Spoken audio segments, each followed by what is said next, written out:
Halo, kembali lagi di mata kuliah Morfodinamika Pantai, masih di pertemuan kelima. Kali ini kita akan masuk ke segmen ketiga atau segmen terakhir dari materi Madikos Morphodynamics.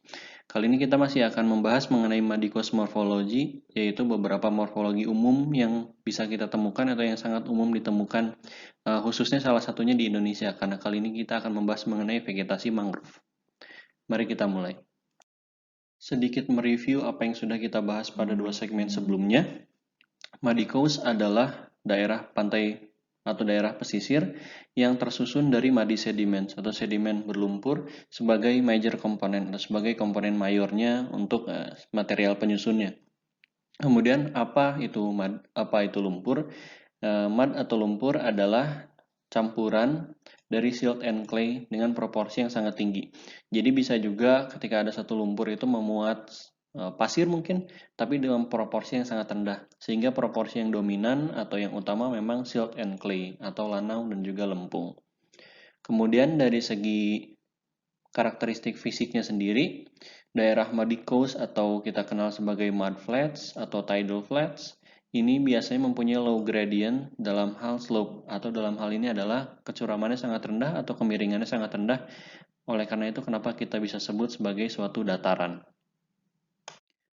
Kemudian dari segi faktor-faktor apa saja yang membentuk formasi dari suatu pesisir berlumpur atau muddy coast, ada dua, seperti yang sudah dibahas pada segmen sebelumnya, yaitu yang pertama adalah abundant fine grain sediment supply atau supply sedimen halus yang sangat banyak, yang secara tidak langsung bisa mengovercome dari hydrodynamics impact. Jadi sekalipun misalkan gelombang atau fenomena-fenomena oceanografi lainnya, fenomena atau kegiatan fisik kelautan lainnya yang bisa membawa sedimen dari pesisir itu bisa di overcome atau bisa ditumpuk lagi, bisa ditambal lagi dengan adanya suplai sedimen dari beberapa faktor berikut. Setelah sebelumnya kita hanya bahas sedikit mengenai rivers atau mengenai sungai, tapi juga ada hasil atau data supply sedimen dari offshore, yaitu dari lepas pantai yang dibawa oleh gelombang. Kemudian ada juga erosi dari coastal sedimen. Maksudnya adalah erosi yang berada atau terjadi di daerah pantai yang berdekatan. Setelah tererosi, material-material berikut kemudian akan dibawa dalam suatu skema transport sejar pantai. Kemudian yang kedua adalah tidal range atau jangkauan atau rentang pasang surutnya. Untuk daerah muddy coast ini biasanya tidal range-nya sangat besar, yaitu di atas 4 meter. Dan ini adalah salah satu karakteristik atau ciri utama dari tidal range-nya. Kemudian mari kita bahas mengenai morfologinya. Mari kita bahas supratidal mud deposits. Supratidal mud deposit ini adalah daerah yang bisa dijangkau oleh air laut ketika ada kondisi-kondisi ekstrim seperti biasanya ada badai.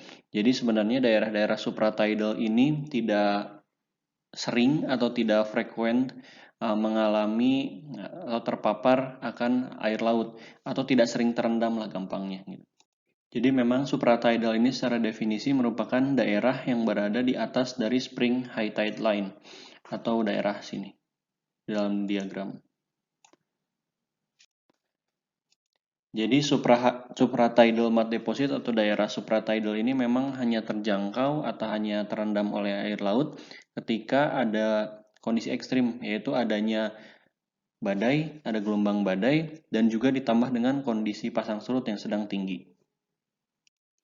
Dengan energi yang sangat besar dari gelombang badai, biasanya di supratidal ini banyak deposit dari sedimen, karena gelombang badai ini cenderung membawa sedimen yang sangat banyak dari lepas pantai.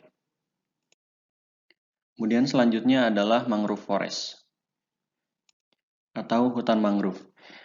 Mangrove adalah salah satu vegetasi daerah pantai berlumpur yang sangat umum ditemukan di Indonesia.